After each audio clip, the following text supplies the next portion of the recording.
I'm very excited to tell you about my newest quilt that I'm working on. It's a paper piecing, foundational paper piecing process quilt. So it's called Over by the Pond. Paper piecing is new to me. Quilting in general is new to me. I've only had a sewing machine for just a little over a year, and I've been just having so much fun learning to quilt and sew and making bags and quilts and all kinds of fun stuff. I bought this pattern because I love frogs, like my grandson.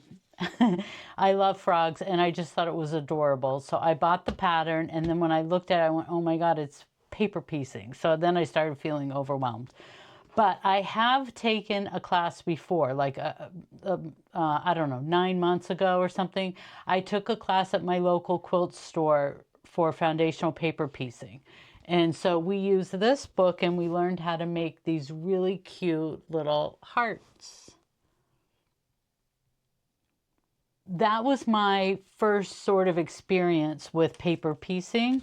And so like I started with this, I think it's called the charm pack of all these sort of rainbow colors, and we cut them up into all these little strips. I don't know if you can see any of that. And we made these adorable little hearts. So I think in class that day I made 3.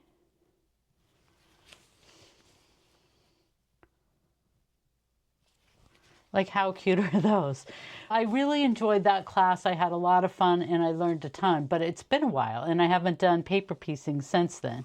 So when I realized that's what this pattern was, I got nervous because I'm like, oh my God, do I even know how to do that? I do go to an open sew at my local quilt store every week. I go, and in that open sew there is a teacher available who is wonderful and amazing and has taught me so many things. And so she got me going and I'm very excited. First thing she recommended was using foundation paper instead of just like the regular paper out of your copy machine. So she had me buy this, which is Carol Doak's foundation paper. And the idea here is that you can, it goes through your printer, so I can print the, I don't know what they're called, schematics or, you know, the patterns, I guess, off on my printer on this paper, just like you do regular copy paper. But this paper makes it much, much easier to tear off of your work when you're done. She just said, you don't have to do that. You can use regular copy paper, but this will make your life easier. So I'm like, all right, well, since I'm new and I'm learning, I'd rather make my life easier. I bought the paper. And then when I came in and I started doing the work, she recommended add a 1/4 plus ruler.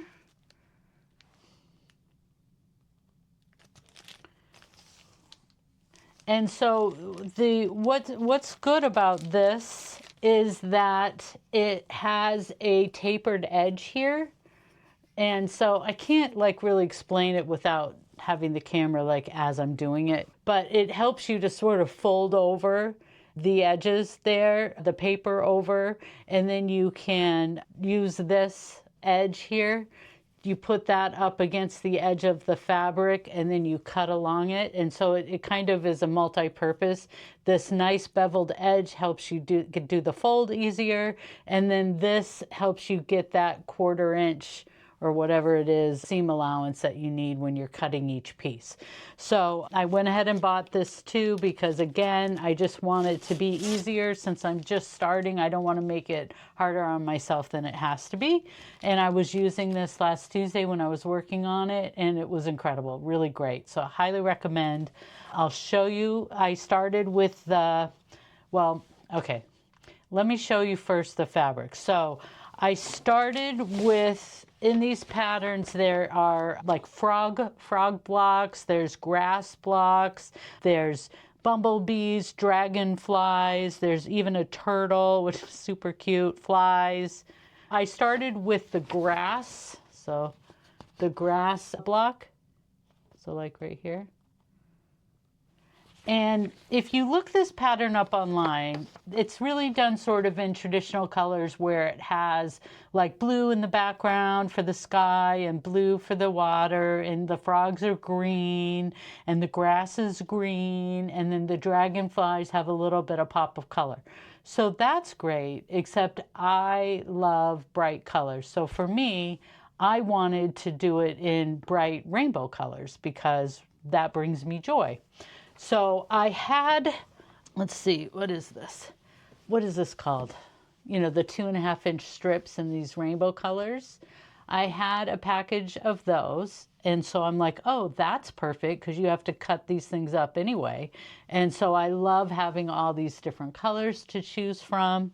And then I bought some fabric a while back from a designer, well, I don't know, Hoffman Company, and the name of the fabric collection was Frog Pond Jelly. I went searching for frog fabric, and this was pretty much the only one that I could find that I kind of liked. And I mean, it comes in rainbow colors. You see that cute frog? And then it also has dragonflies and dandelions. So you get the idea. It's all these beautiful sort of rainbow color frog or pond themed fabrics. And so I thought, yeah, between those, I can just randomly put them together and make everything colorful and beautiful. So that is my plan. I am going to try to keep the sky, I think, blue to just make sure it stays in the background and everything else pops. But I'm so excited. I'm having so much fun doing this. So let me show you the first grass block that I finished on Tuesday. I think it came out wonderful.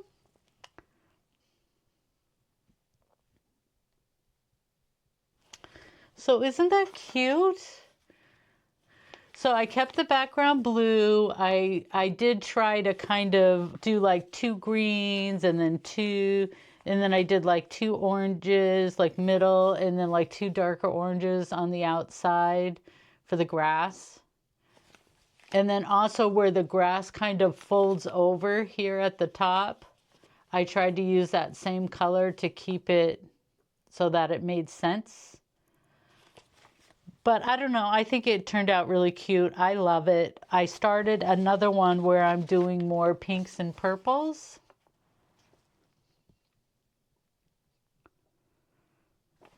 So I ran out of time and I didn't get to finish this one, but I'm working on this one.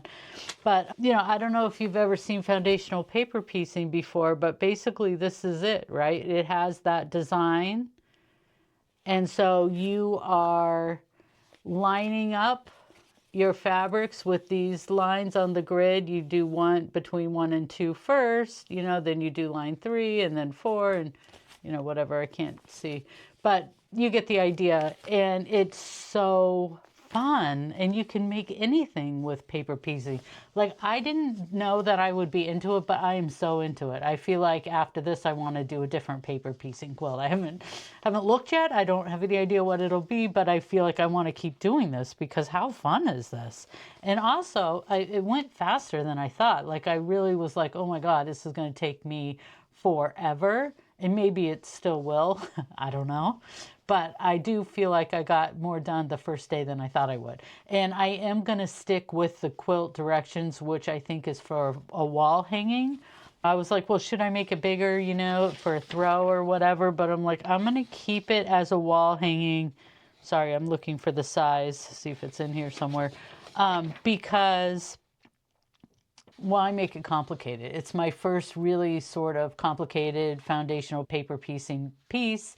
And so why, you know, I'm just going to do all the blocks that I need for the small section and then see how I feel. Maybe at that point I'll want to go bigger. I don't know. Oh, here it says quilt size wall quilt 38 inches by 42. So anyway, that's how big it's going to be. And then, like I said, if I get all of the blocks done and I decide, oh my God, I'm loving this, I want to do more, or maybe I want to get creative and add things on my own, then I can make that choice then. But for now, I'm just going to stick with it as is. But isn't it going to be cute? And I love, love, love like all the how colorful it's going to be. I'm going to go to an open sew tomorrow, and so I'm going to work on it there too and hopefully make some good progress.